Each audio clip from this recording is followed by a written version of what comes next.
Let's talk about FPL because I know what you're thinking. I know the question you want to ask me. FSD, are you going to wildcard? The short answer is yes. I have smashed the wildcard button. Well, I pressed it. I pressed it normally. Normal button press that you do every day, hundreds of times a day. I have pressed the button. So if we look at my game week 31 team, you're expecting me to say the words. Yes. Have you seen the state of this team? Game week 31, it was a long time ago. I can barely remember what happened. Well, I remember Newcastle got beat off Sunderland, so that's probably why I don't want to talk about that game week so much. But Bruno did the heavy lifting. 26 points from that bad boy. Thank you very much. But this is the sort of team where I don't want to carry this team into game week 32. Because it's not very good, is it really? I mean, Enzo's not going to play because he was chatting about how he wants to live in Madrid, basically. Ekatike, Isak is back, and Ekatike could do with the rest. He didn't look very good against PSG. Who did really for Liverpool against PSG? This team is a bit weak for this game week, so I have pressed the wildcard button. Smashed it, if you want to use that terminology. Smashed the wildcard button. Because I've got all my chips left. I am patient. I am as patient as a saint. I've got all my chips left. So if we were to look at the fixtures, right? I've got all my chips. So, when we're going to bench boost? The two double game weeks are 33 and 36. If you're wondering what these colours mean, this is conditional formatting. Very nice. And the percentages are win percentage. So you can just have a good idea. I don't like other people's FDR sheets. I like my own. That's why I've got my own. So if you look at this, the big double game week is 33. So I'm wildcarded in 20. No, I've wildcarded now for 32. I'm going to bench boost in 33. If I'm going to bench boost, it's going to be in 33 or 36. I've got my triple captain chip. So it's obvious, isn't it, that I'm going to bench boost in 33. Put the triple captaincy on Haaland in 36. And free hit 34. Let's go through that again. Wildcard 32. Bench boost 33. Complete the hat trick. Free hit in 34. And then triple captain 36. It's that simple, really. You hear a lot of rubbish, garbage, absolute crap if you're on Twitter or X. People going on about what the best chip strategy is. At the risk of stating the obvious, it depends on what your team is. If your team's a bit of a mess like mine, and you've got all your chips, you're going to hit the wildcard button. If your team is hunky-dory, you might have a different route. But to have a blanket statement like, this is the best chip strategy, or this is the worst chip strategy, is rubbish. It's an absolute load of crap. Pardon my French. So, if we were to look at these fixtures, the problem is, the teams are double. Some of them don't have good fixtures for this game week. Because of wildcard, I don't have any Arsenal players, and Arsenal have the best fixture of the lot. Against Bournemouth, who do double. So the teams are double. We've got Bournemouth, we've got Leeds, we've got Burnley, but nobody cares about them. And we've got Chelsea, and City, and Brighton. I think that's all of them, isn't it? Yep. So my wildcard team does consist mainly of those teams. At the risk of stating the obvious, yet again, I'm going to state the obvious twice. 2 games is better than 1. It's better to have an amazing team for 33 for the double game week when I'm going to bench boost than have a great team for 32, a normal single game week. It's obvious, isn't it? So we'll move on. And this is my wildcard 32 team. First up, my team value. I'm poor, okay? I'm very poor. I'm living in a tent under a bridge. That's how poor I am. Why am I so poor? Because the first 8 game weeks, I didn't have a team. Oh, sorry, I did have a team. It was a zombie team. I wasn't making any transfers. I was thinking I wasn't going to play FPL. But I thought I was out. Could I go a season without playing FPL? No. And here we are. So, in goal, we have... Oh, this is going to work. I put a lot of time and effort into these graphics. Here we go. In goal. Look at that. Beautiful. Lovely jubbly. We have got Darlow. Leeds United's goalkeeper. I think he's nailed. He's played the last 7 or 8 games.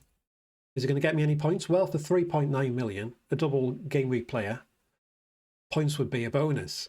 Verbruggen. He's my main goalkeeper. I was tempted to have Robert Sanchez, but I do remember making a video last season complaining about Robert Sanchez, that he was a bit useless, and I'd rather have Roger Sanchez in goal.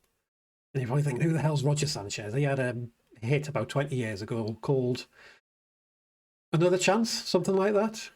It was a banger back in the day, but I'm not going to have Sanchez in my team. There's always a chance that he could get dropped, and as we go through the rest of the team, you're going to say that I've already got a few frauds in my team. I don't want another one in goal.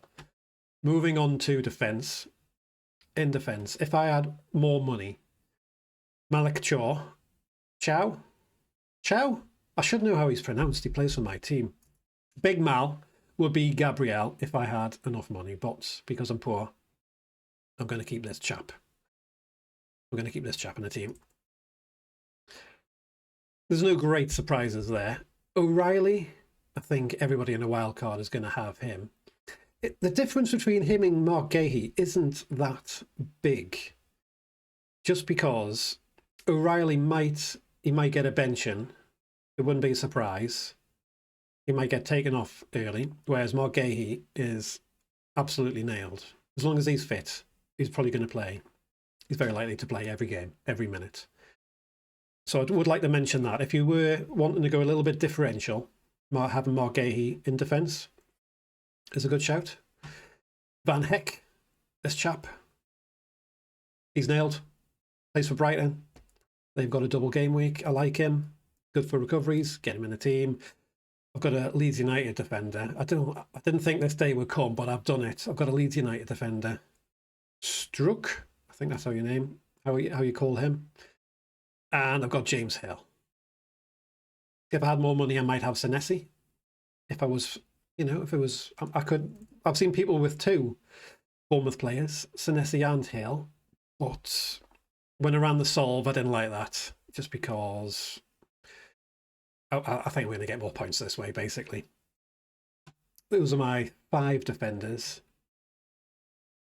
I mean, if it wasn't for a double game week, you'd look at that defence and think I was like smoking crack, wouldn't you? But because of the double game week, and I'm going to free hit, that's what I've gone for. Moving on to midfield. There's only one surprise there. Let's go through the obvious picks. Fernandes. I'm going to captain him as well this game week. No surprises there. Cole Palmer. Now, Cole Palmer says that he's back to his best. He's feeling fit again. He's got no pain in his groin, which I'm glad to hear. I don't want any bloke to have pain in their groin, to be honest.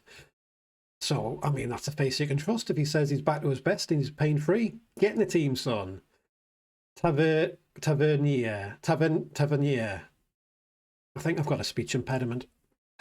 He is in my team as well. I like him for a double game week. Semenyo. Yeah. I didn't think he would be as good for Man City as what he has been, but he has. He's been good. And the big pick.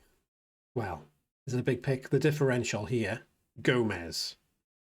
Now, most people, if you just saw that face, you'd be thinking, who that? You'd be like Conor McGregor. Who the fuck is that guy? But Gomez, let's have a look at his stats. I brought them up right here.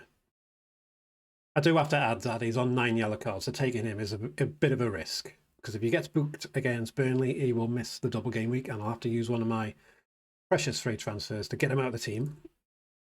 But a little bit of me is just saying, fuck it, I'll be all right. Look at these recent numbers. Good minutes. He's got some points, which is a bonus. That's what you want to see, isn't it? Someone getting points. So in his last, 5 games, he's got 2 goals. He's got an assist. And my model loves him. Chance of goals, chance of assist. The reason why he gets booked so often is he's getting like 3 tackles a game, which for a midfielder, an attacking midfielder, is a lot. And look at these. Just look at the defensive contributions on this lad. For a midfielder, you need 12. 12 is the magic number, and he's hit it twice. The last 2 games, he's hit it. And beyond that, he's getting very close. So he is a bit of a triple threat. And a big threat to get a yellow card as well, unfortunately. But I do want to go a little bit differential. I don't want to have the exact same team as everybody else has got on a wild card. So Gomez, he's my wild card on a wild card, you could say. And speaking of frauds, let's have a look at my attackers. I mean, that's grim, that, isn't it? It is grim. Long-term, loyal FSD followers will know. I have said in the past that I've got a list of frauds, and at the top of the list, Pedro. Just behind him, this guy here, Dominic Calvert-Lewin. I tell you what, when there's a double game week coming up, you do funny things, don't you? Dominic Calvert-Lewin is in my team alongside Pedro. Well, I've done it. It could be an absolute disaster. I could be here in a week's time saying, what on earth was I thinking? Pedro's blanked, Calvert-Lewin has got himself injured, putting on his skirt, and Gomez has got booked, and I'm going to have to use some of my free transfers to sort my bench boost team out. But this is what I'm doing. As I said before, it's this stage of the season where you just say, oh, fuck it, this is what I'm going to do. And on that note, thank you for watching.